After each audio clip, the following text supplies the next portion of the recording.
What if you could change your life? What if the sorrow could become joy and the darkness the light? What if you could heal not only yourself but those around you? Well, you can. This is Alchemy, and these are the Alchemy Sisters. Join psychic Jennie McDaniel and spiritual advisor Mandee Elam for a magical 1-hour journey into esoteric spiritual discussions.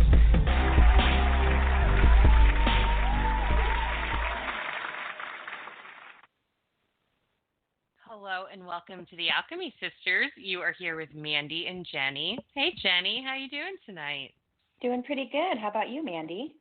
Can't complain. Just busy being a dog mom tonight. My dog is getting some treatment for some health things going on, so I was kind of doing that today. And other than that, it's been pretty quiet day, and I've noticed the energies are starting to settle down and mellow out a tiny bit after this crazy eclipse season and retrograde and whatnot. And I'm seeing within my clients a lot of people dealing with family issues. I would say family type relationships, not so much romantic relationships, of getting triggered by siblings or aunts and uncles or parents or things like that I've been seeing.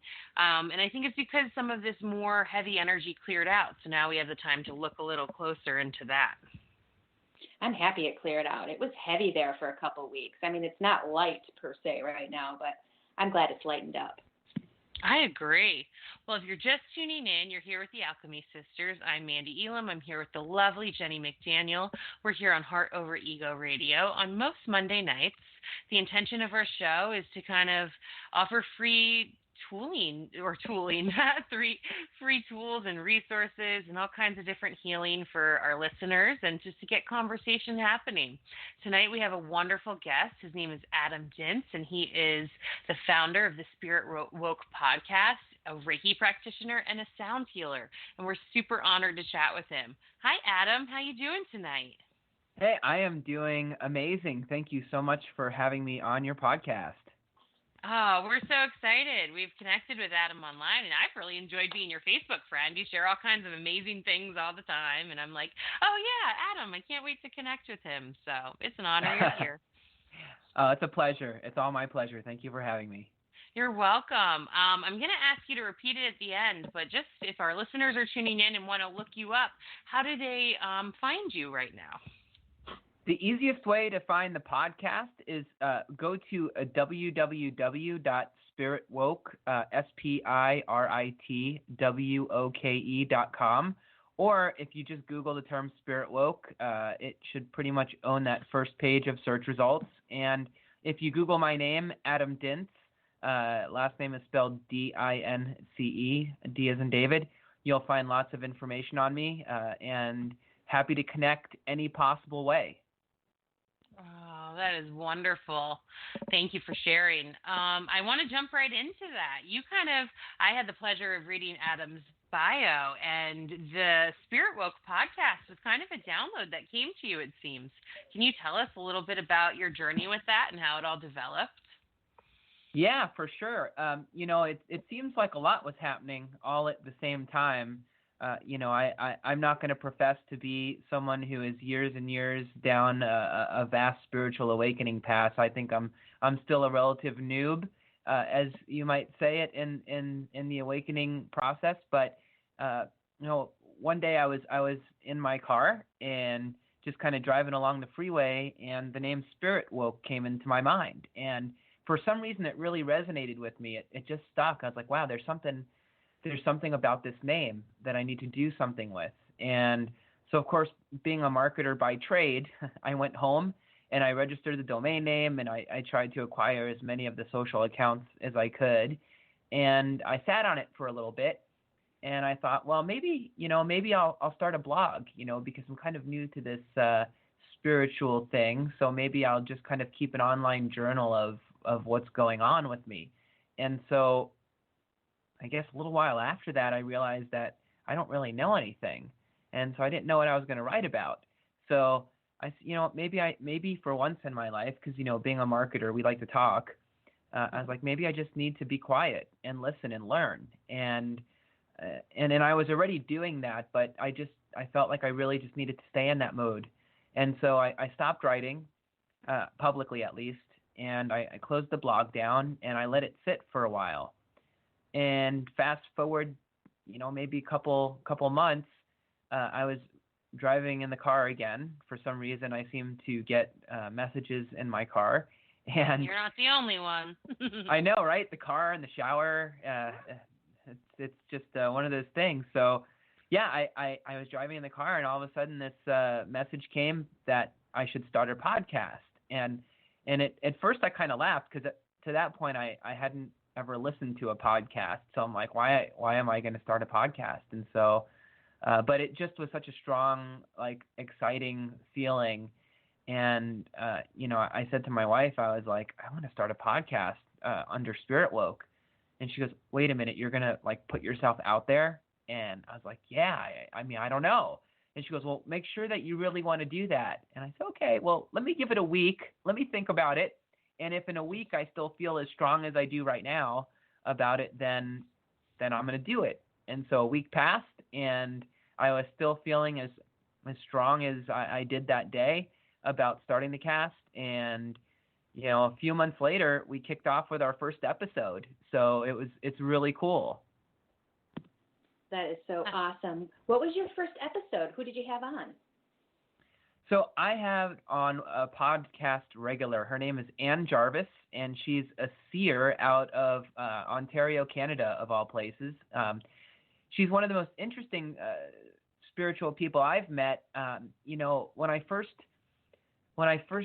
started to explore my spirituality, at least from our perspective, I've had quite the spiritual journey in my life, but in kind of this awakening process, I didn't really have a tribe. And so, of course, where do you go when you don't have an in real life tribe? Go to social media. And so I started on Twitter, and I found Ann. Ann and I met, and Ann was like, I don't know how to describe Ann except for just the sweetest soul. The stuff she shared was so encouraging. It was so positive. She wasn't promoting herself. She spoke in regular language that I could understand. And so I messaged her one day, and I was like, hey, Ann, I'm starting this crazy little podcast, and I'd love to have you on the show because I'm essentially going to use this cast as an opportunity to talk to people who are experienced in the awakening and kind of teach not just me, but I want to bring my listeners along for the ride too, because I know there's a lot of people going through a spiritual awakening who have a lot of questions like I did at the time, and I just want people to learn along with me. And so she messaged me back, and we spoke for a little while, and she agreed to come on and talk about spirit guides, because spirit guides was something that I had been reading a lot about and desperately trying to make contact with and wasn't having much success. And, when you Google stuff, you get all kinds of different people's information and can be a little bit confusing. And so Ann was just kind enough to agree to be on the show. And she's actually been on the show 4 times, and she's talked about 4 different topics that are she's just an all-star. And so, so I answered a really long story for a very quick question. But so, spirit guides, accessing our spirit guides was the first SpiritWoke episode. I love it. Adam, I've been a professional psychic for about 10 years now, but I've been aware of my skills since I've been 8. And I'm getting impressions from my spirit guides, from your spirit guides, to say they're absolutely communicating with you. It might not come in like words, like I'm talking to you right now, but you're highly intuitive, highly psychic. It's just learning this subtle impressions that they give us, as opposed to expecting words or movies in our head and what have you. So highly sensitive, highly psychic yourself. I'm imagining that's going to bloom and open, and part of the reason Spirit gave you that information to go ahead and start a podcast. You're highly skilled yourself. Don't be surprised if you're the star psychic on your shows here shortly in the near future. That would be awesome. It's so funny. I talk to people on the podcast, and maybe I don't know what I'm asking for, and so I'm ignorant here. But so many of the people are like, I didn't ask for this, and I was when I realized I had these gifts, I was kind of freaked out about it, and I didn't want them, and I tried to turn them off, and I think, wow, like if I woke up one morning and had these gifts, I'd that would be pretty cool. Think of all the people that could be helped, or and as healers, there's just so many people out there that are hurting. In fact, that's what helped get me down the spiritual awakening path, was my own was the pain that I had. And so so it's exciting, and I feel like Spirit has been speaking to me in a lot of ways, and I'm learning how to listen or hear it better, and hear Spirit better. And it's just been such a fun journey. I tried to balance the wanting of certain things with just the gratitude for the journey and how beautiful it is. That is a highly effective spiritual lesson, is learning to set down our expectations, which is mostly our ego, and allowing for what to be to unfold, and being grateful and having gratitude. High spiritual lessons you learned there. Excellent. Your spirit guides are cheering. That's awesome. Yeah, it's interesting. It's hard, we're just brought up. I'm a big fan of Eckhart Tolle, so if you listen to the podcast, you'll hear me quote Eckhart a lot. But I just love Eckhart's take on the ego and how ingrained it is in our society, and how it's more, grow, and you look, and it's everywhere. You look at corporations, and it's like, we need to grow this year. We need to grow by 20%, and we need bigger buildings. We need more of this and bigger of that, and there's never enough. And everything around us is just like this complex of ego. And being this earthly human being, obviously we're not that. We're a soul with a body, right? But for all intents and purposes, being here on Earth, it's just such a constant in our faces, and our own ego responds to it, and just learning how to allow our spirits to at least be a co-pilot with our ego is a real challenge. I don't know. Do you both still kind of feel that, like in your lives? I know you both have tremendous gifts and abilities, and I always wonder that about people who have these incredible abilities, if you still struggle with that ego. Yeah, I do. Yeah. I definitely, we have this heart over ego radio, and, the way I describe it is every moment is a choice. You get to choose your actions and your reactions, and you get to decide, who you give your power and your attention to. Sometimes you don't. Sometimes we're very human, and a reaction happens, and then we think about how we want to deal with it after.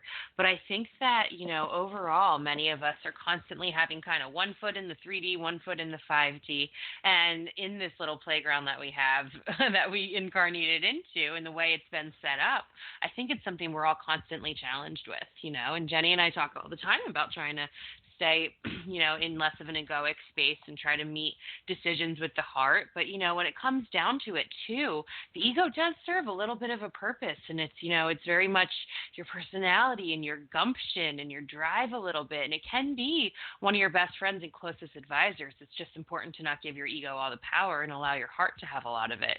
So for me, it's something that I wouldn't say I struggle with, but it's something that, not like I used to, but it's something that I'm always aware of, and I always try to keep in check. What about you, Jennie?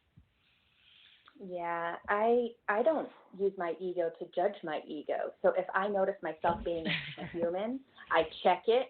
I don't get mad at myself, because that just adds fuel to that fire. And then I say, I'm a human. I'm going to try to catch it a little quicker next time.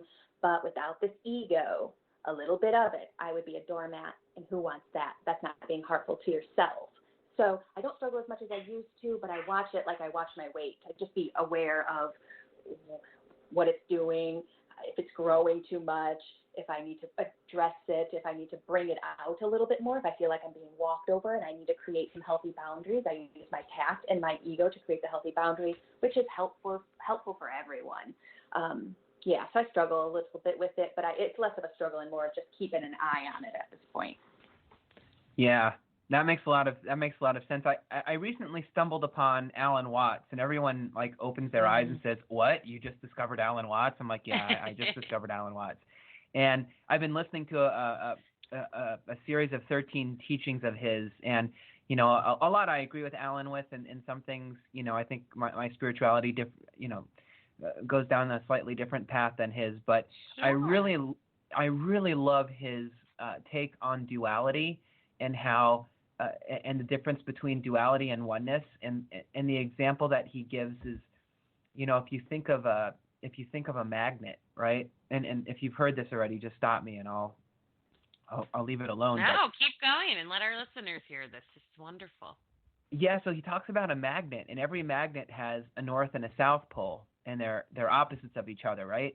And so, but it's a magnet, and the magnet has the north and south pole, and his point is, if you try to cut out the bottom of the magnet to get rid of the south pole, well, whatever's left at the bottom of that magnet then becomes the south pole. You can't get rid of it, and you need the south pole to have the north pole, and he talks a lot about sort of like, things in the vein of you need the darkness in order to have the light, but in the reality it's all one. And I've really, like, that really hits home for me. And when I think about the ego, I think very much of that the same way, and just that it is, in order for us to have that spiritual side here in this human body, we have to have the ego. And it's all one and the same. It's that duality, but it's also that oneness that we live with here on Earth. And it's a beautiful thing when you learn to utilize both, if you will, in the most powerful way. I think that's helpful. brilliant. Mm-hmm. Speaking of ego, Adam, you were kind of referring a little bit to when you started this podcast that you're doing, you had to step out of your spiritual closet a little bit, and that was something you had to really think about. Can you share with us a little bit about your experience with that? Yeah. So, I've kind of, the things that we believe are kind of weird, right? I mean, and the things that we know are kind of weird if you think about it from a purely a 3D perspective. And it's more mainstream than it was, say, a decade ago or, 20 years ago, but it's still not mainstream yet. And, in my career, the podcast is something I do for fun. It's a hobby for me. It's something that I pour all my love into, and so I really care for it. But I also have a day job, and I'm a senior leader at a company in the marketing department, and I try to keep my line. I tried to keep my lines pretty clear there, clear boundaries, and I rarely talked about my spiritual side at work, and if I did, it was maybe to the handful of people who. I wouldn't even say the handful, maybe one or two people who I just kind of knew would be cool with it. And so, mix that with, my wife, she comes from a family that is rooted in more traditional Christian beliefs. And, we all have friends with different religious backgrounds, and even those who don't believe in God or who aren't religious think kind of this stuff's a little weird too. So, there's always that fear of what happens if people find out what I believe. And I think it's a real fear. I think it's a fear that a lot of people have, but notice the word fear I use. And Spirit's been teaching me a lot about not living in fear over the past year or so. And I've loved the lessons. And yeah, so I started the podcast, and I try to keep it on the DL. I would promote it on my personal Facebook page, which is private. I wouldn't, and I'm not friends with anyone really from work on Facebook, or I had an email list I'd send it out to, but it was kind of on the DL. I'd advertise it on Facebook, assuming that nobody would see it that knew me. And the funniest thing happened maybe a couple of episodes in. I had invited someone to speak at my work. And she was on the podcast. She Erica Hanna. She does a fantastic job talking about the power of meditation and healing. And so, but she's a brilliant videographer. She's an Emmy award-winning video genius. She worked with Prince. I mean, just a all-around brilliant human being. And so I invited her to come speak at my work. And so she came, and at the end of her presentation, there's about 100 people in the room. Someone says to Erica, "Hey, how do you know Adam?" There's kind of like an open Q&A. And Erica's like, oh, I was on Adam's podcast, and I've been friends with Adam for years. And everyone just kind of turned around and looked at me like, what? You have a podcast? And I just remember I was sitting in the back row with my hand over my face. And like for a brief moment, I was totally embarrassed. But then I started laughing, and it was Spirit telling me in a way that you tried to hide it, but I'm not going to let you do that. And and I just surrendered to it, you know, and I laughed and I said, okay, all right, I got you loud and clear. I'm no longer going to live in the shell. I am not going to keep it anymore to myself. I understand the lesson, and so consider me, you know, consider me a messenger now. And so that was kind of like my big coming out party for all intents and purposes. That's awesome. I love that. And I just would like to share something with you, Adam. This is Jennie, and my specialty is reading past lives. I absolutely love to do it. I've been doing it for a long time, and I feel like it's very, very helpful with emotional healing and spiritual healing. So really quickly, I just want to tell you, some of your fear is valid, right? People get judged for being spiritual. We get judged for just about everything. So some of your fear is valid and very natural and very human-like, so to speak. But what Spirit wants me to tell you and relate to you, and you take this as far as you want and look at it as deeply as you want, but you do have a little bit of persecution energy. They're showing about 5 parallel lives. A couple of them you're a woman, and a couple of them you were a man, and you were judged harshly. One of them put away in like an institution because they thought you were unwell because you saw stuff. You were visually psychic, clairvoyant in that particular lifetime. You're a woman, and you were put away. And then one time you were a man, and you had some like telepathy kind of energies or telekinetic kind of energies, and you kind of just moved something in front of someone by accident or forgot where you were for a second, and they were like, oh no, he's really weird, and they shunned you, and you kind of ended up being a little bit of a hermit in that existence. So they're saying some of it is parallel existences, and you're kicking that karma's ass like it's a profession. So do a quick study. Good for you. Keep it going. Oh, that's awesome. Yeah, that is so wonderful. Thank you so much for sharing that. That touches my heart. That really does. Thank you. Yeah, sometimes just the awareness of where some of that fear comes from is helpful. We don't even have to dig into the details. Just somehow knowing that, oh, that's where that fear sits in and is not shaking very quickly or very easily. Oh, it's a layered karmic experience. So wonderful on your part. Oh, thank you. That's beautiful. That's beautiful. And that's such a great gift that you have, a great ability. I'm so fascinated by past and parallel lives, and I had there's a local, I hate calling her a local psychic here because she's pretty big in the Midwest. For those who the Midwest is pretty big, I guess. But her name is Echo Bodine. I don't know if you're familiar with Echo. No. Yeah, she's brilliant. She's got a whole beautiful center here in Minneapolis. But I was fortunate enough to have her give me a past life reading, and at that time I didn't really know if I believed in past lives. I was just kind of getting into the whole like cosmic world, if you will. Yeah, it's the whole thing. Yeah, and I had listened to these books. You know, I'd listened to probably like 6 or 7 audio books on past lives and life between lives, and I was so fascinated by it. And I'm like, I just want to see if this is like legit. And so I had Echo do a past life reading for me, and it was just like, it was so mind blowing, and hearing you sort of like share what Spirit was showing you.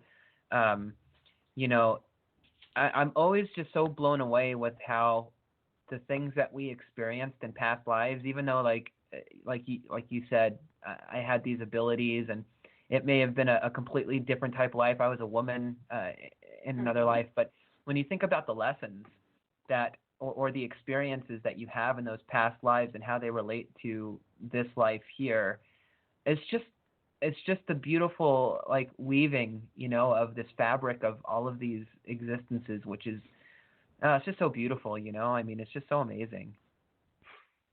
It really is, and it's my favorite topic. I do a lot of different psychic modalities, but it tends to be my favorite and my go-to, and I feel like it moves energy and shifts things to my liking, so to speak. It's a big mover, I feel like, and I'm sure that you get on some level, some past life memories. And I'll just speak about a couple to the audience, and maybe you'll resonate with this too. But if a certain decade rings exceptionally exciting to you, very commonly you've incarnated there more than once. And that take the linear and go to those parallel lives and relinquish the wording past, because they're more parallel, because time doesn't ultimately exist. It's a construct. And so when you get memories, very often it feels like deja vu, or just a quick glimpse, or you have a resonance, or you feel exceptionally comfortable in certain areas, or if you can take your top 3 places you want to travel. I'd say probably 95% of the time you've incarnated into at least 2 of those many times. So there is a pattern to it. It's not always foolproof, so to speak, but there is a pattern, and often you can find the pattern with passion and excitement. For example, I was talking to my teacher one time. His name is Michael Traub, and he channels a combination of entities called O'Brien. He's a trance channel like Edgar Casey. He's brilliant. And I asked him one time, this is years ago, maybe 16 years ago or so, somewhere around there. I said, did I incarnate in the 1960s and 70s many times? He goes, yes, you've stated it correctly, because I'm just fascinated with it. My parents weren't hippies. No one around me was really a hippie, but I was a straight, and I still am at 41 years old, a hippie, just a hippie. It comes out of me. And O'Brien's like, you've been there 8 times. I go, I like a good revolution. He goes, ding, ding, ding, you love a good revolution. So you'll find that sometimes your passion will travel you to some of those past experiences, and you might not get all the memories, but you'll get little glimpses, and sometimes you can get a story out of a glimpse. So it's just fun to look, and your spirit guides are saying that's available to you, and it'll grow if you put some effort into it. But again, you're the determiner of where you steer your skills and how much effort and time you put into it. But they're saying just pick any modality, and you'd be pretty good at it with given a little time. And I also want to tell everyone, when I'm reading past lives, very often I'm in a different dimension. I'm not even here on Earth, meaning when I'm reading the past lives of the people, my clients, very often, like your kinetic skills one, we weren't in this time frame continuum. We weren't even in this dimension. We were living in a place with a different gravity, so to speak, a different dimension. So commonly, I have to differentiate if we're even on this planet and what dimension and what time frame. So it gets a little confusing sometimes. But just know that if you're seeing or feeling yourself having skills that are like telepathy and telekinetics, and you're having a hard time doing it this lifetime, not because you suck at it, it's just simply our gravity. And some of my spiritual teachings, and Mandee and I talk about it here at the Alchemy Sisters often, is you pick the womb you come out of, and you pick the time frame continuum. So we purposely set ourselves here to be doing this at this time. It's pretty crazy. Yeah, that's really cool. That is so cool. And what a gift to have, and the ability to help people like you do. I mean, it's one of the greatest gifts we have, right? Is the gift of giving, and to be able to help people who need that lifeline sometimes, and I know, like, you can, therapy can only take you so far. And don't get me wrong, like, I'm a big believer in therapy. I think talk therapy can be extraordinarily helpful, and most of my family are therapists, and so I get it. But at the same time, there's a kind of help that you just can't get through therapy, and it's the spiritual help. And I hate calling it help. Like, I don't like using the word help. It's it's a gift. It's an assistance. It's I don't know what the right word to use is, but it's such a beautiful thing that you're able to do with people, and just know how many lives you're changing just because that one life, you help, there's the word help again, but you help one person, and then that person helps other people, and those people help other people, and before you know it, it's a global, groundswell. Yes, the ripple effect. We love it. Absolutely. It's contagious. Absolutely. That good energy. Mm-hmm. Yeah. Yeah. That's how we do the work here, I love that one saying, it's evolution starts with revolution starts with inner evolution. And it's the truth. And you do it one person at a time. That was my previous career. I was a social worker. I studied psychology and different modalities of therapy, tons. And I was coming up in my personal work, and in my career, I was coming up against a block because I'm sitting there, and I was actually working in Denver at the time for the Coalition for the Homeless, and I'm sitting there, talking to some people who are trying to get their lives back together and get back on track, and we're doing therapeutic type sessions and counseling and stuff, and there's this whole element of spirit, and I'm just like, oh, I just want to tell you all these things when you had all these past parallel lives, and this happened and that happened, and it might give you some perspective now, and we can use it for energy to like clear out this karma and move forward. And I was coming up to some kind of moral and emotional blocks within my work, and I'm like, oh, I got to branch out, and I've got to be myself, and I've got to jump out of my spiritual closet and embrace the gifts that are coming into me right now. It doesn't mean one is better than the other. Talk therapy is super important. It's something many people need to spend a little time holding some space at for processing and things like that. And there's amazing tools, just like with meditation and gratitude and different things that you can learn. But I feel like, we come to this planet as spiritual beings having this human experience, and to not talk about it or to have it be somewhat of a taboo is just doing our own ascension process a disservice. So I came up across a lot of that, and I get that. Yeah, I'm sure you did, especially because it sounds like you've had your abilities in one form or another for a considerable amount of time, right? I mean, yeah. I was kind of like Jennie. It started when I was a kid, and I'd always kind of had this like really strong knowing of right from wrong. It kind of started like more like moral, and I would talk to angels often, and I'd like get these kind of downloads or ideas or messages or things, and then I would find out that they were from angels, and I would have angel experiences. And then when I was about 26 or 27, I'm 33 now, so like, I don't know, 5 years ago or so, right before I met Jennie, a young man passed away. I was snowboarding, and there was an accident, and a young man who was like 18, he ended up passing away in my arms. And it was, sure, it could have been traumatic. I've cleared it, so I don't consider it traumatic. I consider it an absolutely beautiful experience that I got to be, privileged to be a part of. And I got to watch his soul kind of leave his body and ascend up into the non-physical. And it was just this really powerful moment. And so when that happened, a lot of my gifts kind of reactivated, because many of us, I feel like we're so born with these gifts, and, the world shakes us and breaks us, and through all of our traumas and dramas, we tend to dim our light, and we hide a lot of our gifts or repress them and don't even remember them. And a lot of times it's a remembering or a reawakening, whether it's from a parallel existence or whether it's from this one right now. It's remembering, your skills at a core level and what type of space you're able to hold. And of course, as we incarnate and get to feel around the physicality of this world and do different things, we might be really skilled at something, but it might not be our passion or what we're working on in our soul path in this lifetime.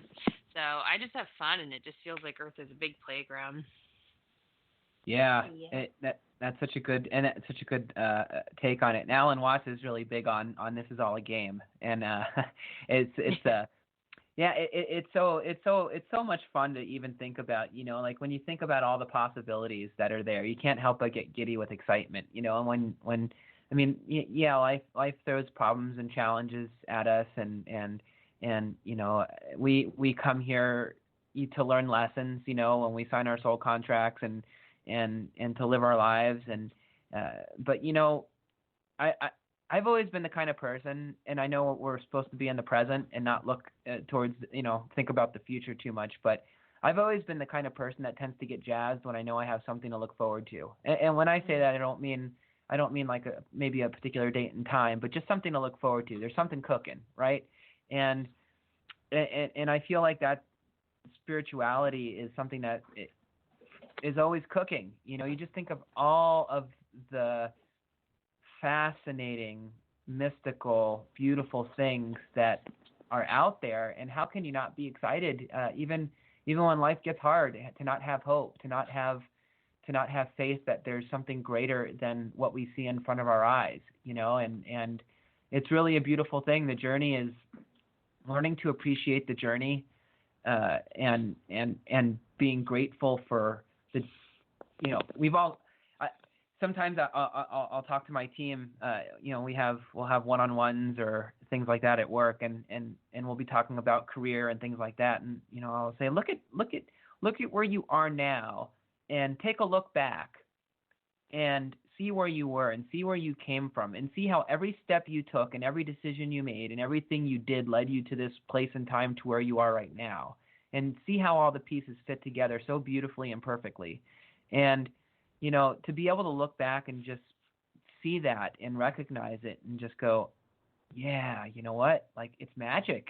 And man, just, you have to be grateful for even that perspective, I love that. And I like how you talked about, yes, it's important to stay present, but there is such beauty in discipline. And you learn that a lot in like the Eastern modalities. And, when you get into like Tai Chi and energy stuff with the body and things like that, there's this certain amount of discipline that, proves kind of reward and progress and different things. And like, I love when people, stay present and take a picture of what their journey is looking like that day, whether it's, writing a blog or actually taking a video or a picture or something like that. And then being able to reflect on how far you've come is a beautiful process, just like setting a goal to work towards the future.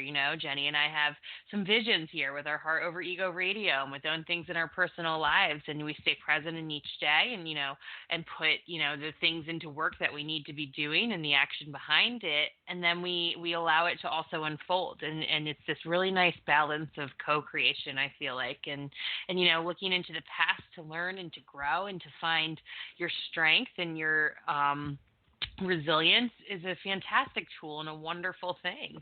And then, having some goals towards the future. We wouldn't have walked on the moon if we didn't set goals to do it, and so there is this nice balance, but without getting, too specific and allowing the universe to co-create with you is where I often find a lot of the magic happens. It's this little balance. Yeah, it's so true. I've, back in 2017, I went to see a therapist, because it was before I was healed, and healing's a continuous thing, but, I just needed help. I needed to deal with some of the traumas that I had from childhood and earlier on in life. And in talking with the therapist, it was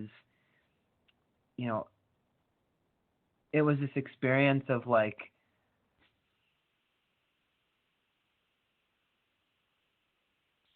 I'm trying to think of how to articulate this the best way, but I mean, essentially, Sure. No, essentially, it's just one of those things where you see this crazy path that you've been on, and you ask yourself why. And he asked me that question. He's like, at the time I was all over the place. I was working full time. I was teaching full time. Well, not full time. I was teaching a full time class at college. I had written a book. I had done all this stuff. And, he kind of like let that kind of lead versus the healing aspect of it. But he was like, why are you doing all this stuff? And, it was one of those things where I said, I don't know. And he says, what do you mean you don't know? He goes, you don't know why you do things? And I'm like, well, let me think about it. And I was like, well, maybe it's because I'm afraid. He's like, well, what are you afraid of? I said, well, I think I'm afraid of becoming obsolete. And he said, oh, so you're living life out of fear. And, it's funny because when you look back, it's funny how you can look back and just see how your steps have been guided, even through all of the craziness, and all of the things that you think are missteps and all of the, anyway, but to be able to look back and still be afraid, to still be fearful that one day I'm going to be aged out of my industry, or that my skills aren't going to keep up and someone else is going to come in and that's going to be it for me, and I'm so grateful for the spiritual awakening, because it's really helped me to lose that fear and be able to look back with clear eyes. And then to your point, also know that if I've gotten this far, holy moly, like being open to what the future is. There's so many people, I shouldn't say so many people, but there are people you'll talk to, and from day one, they knew they were going to be a doctor or a lawyer or an actor, right? I'm going to be a football player. But I feel like for most of us, we don't really know. Like, we just kind of float, and being able to I think the key is, and I guess my point is, when you stop letting fear control your life, and you just be, you just allow yourself to be, and know that the universe knows better than you know, even though we are the universe, but Spirit knows better than our egos know. And if we're just open to that, if we just let Spirit guide us, then we'll always be okay. And whatever that is, whatever situation we're in, whatever environment we're in, whatever circumstances we find ourselves in, we just have to know we're being guided and be comfortable with that. Totally. And you picked a really good path. If you're concerned, if you have concerns about being obsolete, Mandee and I talk about this sometimes. We've picked journeys, so spiritual advisor, spiritual healer, we've picked journeys that are going to take us into our 70s and 80s. Oftentimes you don't find a spiritual master that's 25 or 40. Oftentimes they're in their 50s and 60s. So you've picked a really good avenue to kind of have a lot of time before you're obsolete, because the more wisdom we have, the more valuable we are. And that is opposite of what regular jobs entail. Like you said, very commonly people age out of like modeling or TV or something like that, or maybe just become obsolete, too much new stuff to keep up with or whatever. In spirituality, the longer you stay in, the more revered you are. So it's fun to look forward. You say you like to look forward to things. Well, I always tell my clients, look what you've done in the last 10 years. Imagine what you're going to be doing in 20. So it's exciting. Yeah, it is. And go ahead. Go ahead. I was just going to say really quickly, often we say we're called the Alchemy Sisters, and we love alchemy, and we're not, turning lead into gold is cool, but turning fear into curiosity is magical. That's beautiful.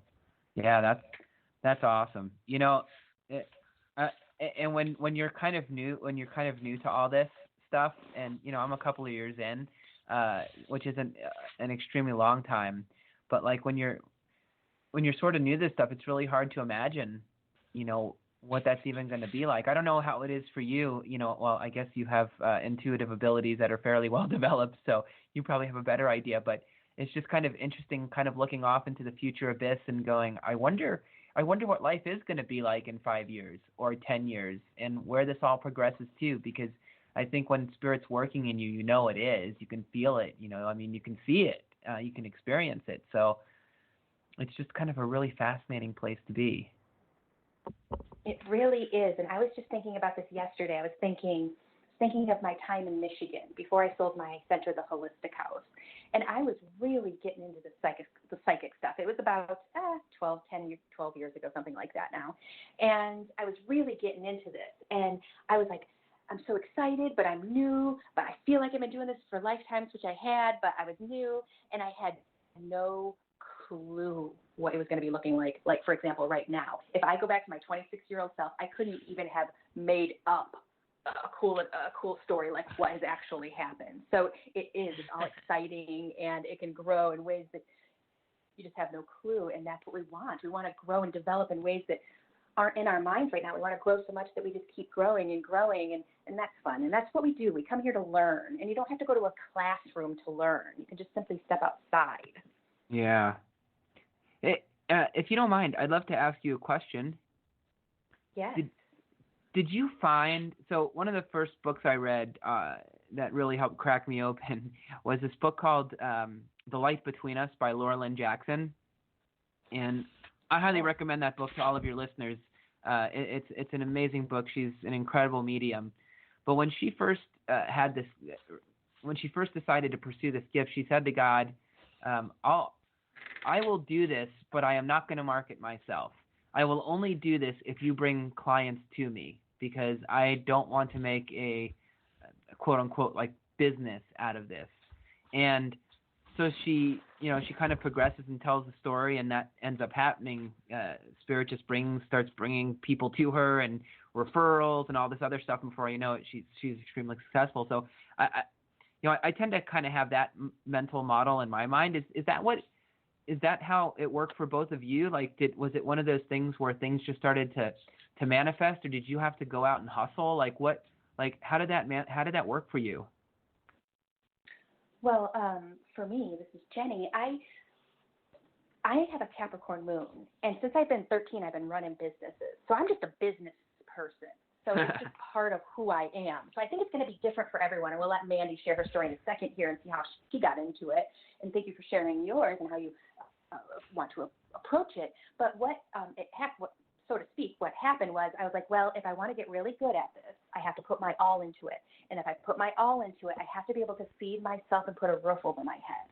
So I came into it with, I'll do it pro bono for some people, but I'm going to charge so that I can make this part of my career, and I can spend a lot more time getting better at it. So I marketed it, and it came with my vehicle was massage therapy. So when I was 23 or 4, I went to massage therapy school, and then I built everything professionally on top of that. So it was just naturally a business. But again, I have a Capricorn moon, and I'm geared that way. So I think it's going to be different for each person, and you should just follow your soul. But don't be afraid to charge. People say, well, it's a spiritual gift. You shouldn't charge for it. I'm like, do you want me to sleep on the streets then? Answer that question, because that's where I'll be if I don't charge for some of this work. Now, I tell these same people, call into one of my 7 podcasts that we have on our network, and you'll get free advice. So there's free advice out there. But if you want my specific time, there's an exchange. I'll take trade, too. I'll trade chicken and vegetables and other services or money, whatever it is, for my services, because I feel like it keeps it balanced. But how about you, Mandee? Yeah, for me, it was kind of the same thing. At first I started volunteering a little because I wanted to develop my skills and get really comfortable in what it was I was offering. And then when I really decided to leave my career and step into this, I said, it's time for me to be valued for the work that I'm doing. And it's come really easily. I put some very strict boundaries around it. I said, I only want heartfelt clients who have something to learn from me, and I have something to learn from them. Because even if you're the most powerful healer out there and teacher out there, there's always something to be taught and always something to be learned. And I put some very strict boundaries around it, and then ask the universe to help to bring me heartfelt clients. And most of mine is all mostly referral right now. Every now and then we throw a little something on the Alchemy Sisters or on our personal pages about offering readings. And still, some people have been Facebook friends with me for a while, or even since like high school. That's kind of the other thing. I've kind of had the same Facebook for a long time, and I enjoy that. And that was part of stepping out of my spiritual closet. And they'll be like, I didn't know you did this, or I didn't know you did readings or were taught on this. And I'll be like, I do. And there's this divine timing in it. I worked this whole past year at a spiritual store in Florida, and I noticed like the first few days I was there, some clients were wanting me to kind of put on more of a show type of thing, or tell them this or that, and I was like, oh, like that's not really how my skills work. Like, this is very much an organic conversation, and I have these pieces to offer you, and like I'm not here to prove anything. If I have information that can help you, I'm happy to help you, but I'm not here to like impress you or do a show or prove anything to you. Whereas there are some people who are good at that and who offer that. So I had to get really clear on what it is I can do and what it is I offer. And then ever since, it's just kind of slowly and organically developed. Lots of referral, lots of just heartfelt synchronicities and things that have happened that are very much spirit-led, and it's just worked out for me.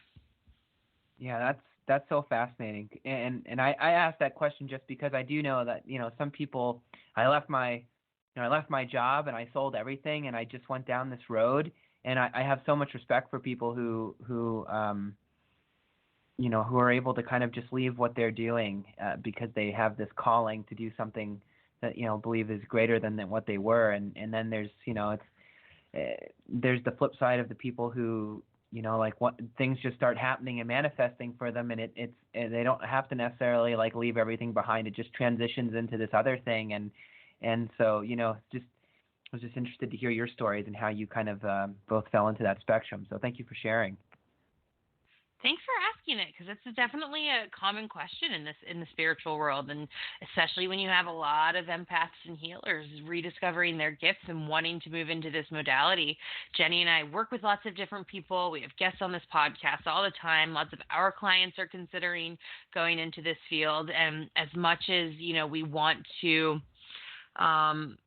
trust in the universe that it will provide and that all of our needs will be met, there is a certain element of action that is required as well. There's a certain amount of mindfulness and what your thoughts are attracting at that time. And I think that if you want to move forward, if you can do whatever you can do to relieve your stress the most to help you with that, will be beneficial. So if it means staying in a job for a little bit longer, like it might not be your soul's calling, but it might be providing all the things that you need in order to answer your soul's calling at this time. I think it's important to not only listen to spirit, but also to really trust our intuition and make those decisions about shifting careers or work when you're ready to, without any outside pressure. Yeah, I remember when I first started training for Reiki, and I said to my Reiki master, as our first session, I said, I'm 43 years old, 42 years old, however old I was.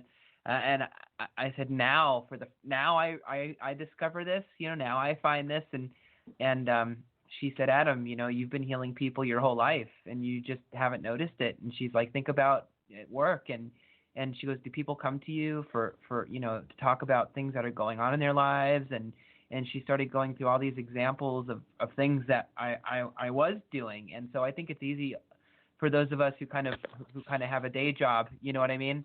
And the spiritual side of life isn't a full-time profession for us.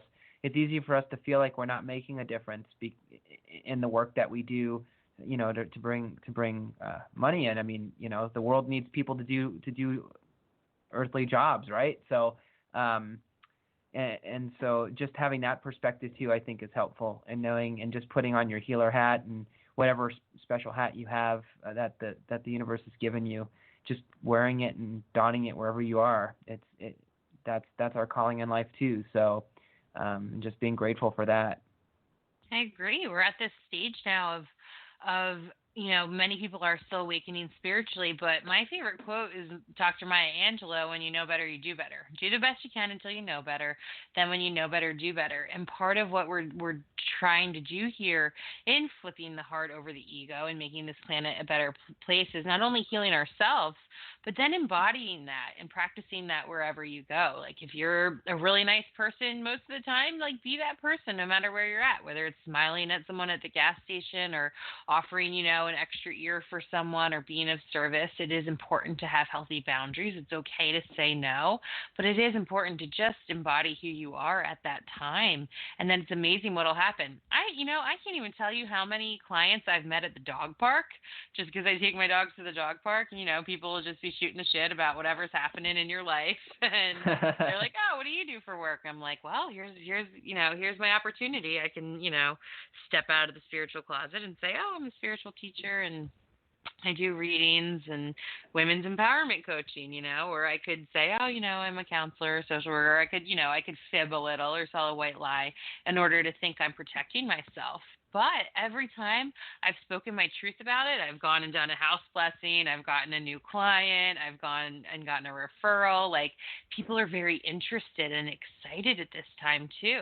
And as long as you offer protection around yourself and what it is you're offering, the universe usually has your back. I've had really good experiences overall. We've had one negative experience even here on the Alchemy Sisters. We got kind of a troll, and they were writing comments to everybody who had been a guest on our show and all over our Facebook page and all kinds of stuff, and it triggered us at first. And we're like, oh gosh, this is so scary, we're being attacked. And then we're like, wait a minute, everybody deals with this every single day. It must mean that we're gaining some sort of popularity if this is happening, and you know what, we can use this as a learning experience to move forward and see what we can do differently. Yeah, that's powerful. That's powerful. And also just to even think about, we're all healing still, and we're never done with our own work. And I feel like it's easy to, when you go through an awakening process, to immediately want to go out and save the world, which is great. But at the same time, we have to continue working on ourselves and continue to peel those layers off that the world is stuck on us, and and get back to that remembrance of who we are. And, as we do that, the picture becomes clearer, and if there's confusion or, for those listening in, if you're kind of in the spot where you're wondering what your next step is, what that is, just keep working on yourself and keep connecting with your spirit and enjoying it and being grateful in the moment, and you'll find yourself being moved forward. And so, there's a lot of value in continuing the self-work. Absolutely. Adam, it's been such a pleasure having you on our show tonight. We hope to have you back again. You are delightful. For our listeners, please listen to Adam's podcast. He is incredible and has so much to offer. Adam, will you tell our listeners one more time how they can tune into your podcast or get a hold of you for Reiki or sound healing services? Absolutely. So if you live in the Twin Cities area here in Minnesota, I do offer Reiki, traditional Reiki, sound vibrational Reiki services, inner child Reiki healing, which is an incredible, powerful modality. I lead guided meditations with various sound healing tools like crystal singing bowls. So I do have a Reiki website you can check out, which is reikibyadam.com. You can check out the SpiritWoke podcast at SpiritWoke, SpiritWoke.com. And we go live every other Tuesday, but on the website, we have all of our past podcasts there. We're also on iTunes and Google Play and a variety of other places, but if you check out our website, you can find us there. And there's a contact form on the website, on both websites, if you just want to connect. I'm happy to do that. And thank you both so much for having me on this show. It was such a fun conversation, and I loved learning more about you two. And thank you so much for the insights from Spirit. And I'm so grateful for this time that we've had. We are grateful, and thank you so much, Adam. You're such a light. And I want to tell you earlier, I forgot to, but you were telling us how wonderful it is that we do this work, and you're so pleased that we do this. I just want to hold up a mirror to you so that you can see that reflection back to you, because you also are doing the work internally and then letting it ripple out. So thank you for not only showing up to our show today, but showing up to the planet to do the good work, to do the work that we came here to do, personally and environmentally and globally. We appreciate all the listeners. We are the Alchemy Sisters. This is Heart Over Ego Radio. Check out our other shows. We have a show every single day of the week. We're on Spreaker, iTunes, iHeartRadio, any of the podcast apps you can find us at. Just Google either the Alchemy Sisters or Heart Over Ego Radio, and it should bring you to our YouTube, I think, Mandee. What is our YouTube address? Basically, if you put in Heart Over Ego Radio, you will find us. And that is what our YouTube is as well. And, everything's on Spreaker, Stitcher, iTunes, iHeartRadio, Google Music Play. Heart Over Ego Radio. That's us. And check Mandee tomorrow with Crystal Jordan, the Mid-Mitten Medium. On Tuesdays, they do Radical Spirituality. Is that 6 p.m. Eastern, Mandee? 6 p.m. Eastern time tomorrow night. Excellent. Thank you, everyone, for showing up. Thank you, Mandee. Thank you, Adam. Everyone have a lovely day, and we will see you next week, Monday, 3 p.m. Pacific and 6 p.m. Eastern. Good night. This is Heart Over Ego Radio, a network of shows to raise your vibration and guide you into your best life. Sundays, tune in for the Everyday Psychic Show. Mondays, the Alchemy Sisters. Tuesdays, Radical Spirituality. Wednesdays, Rain Radio. Thursday, Transcending Love. Friday, Womb Magic. Saturday, Knowing Soul. Shows for you 7 days a week, only on Blog Talk Radio. This is Heart Over Ego Radio.